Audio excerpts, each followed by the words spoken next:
এটা কথা কওঁ, আমি যে কিছুমান মতলবী মানুহক বহুত ভাল ভাবি কেনে কিছুমান কথা বুজাব যাওঁ, কিছুমান ভাবোঁ যে সি চাগে বুজালে বুজি পাব, কিন্তু এনেকুৱা একো নহয়। সি মতলবিয়ে থাকিব।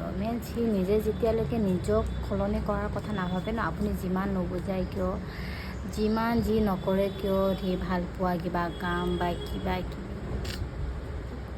একো সলনি নহয়। যেনেকুৱা আছে সি সেনেকুৱাই থাকিব। মানে মেইন কথা হৈছে সি মতলবী হৈ আছে। যদি ঠিক হ'ব বিচাৰিলেহে আপুনি একো কৰিব দৰকাৰ নাই, সি নিজেই ঠিক হ'লে হয়।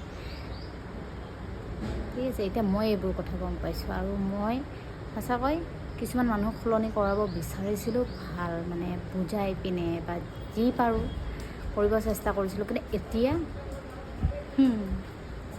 যোনে যি কৰে কৰি থাকক, কোনোবাই মৰে বাচে, যি হয় হৈ থাকক, মোৰ একো আহি নাযায়।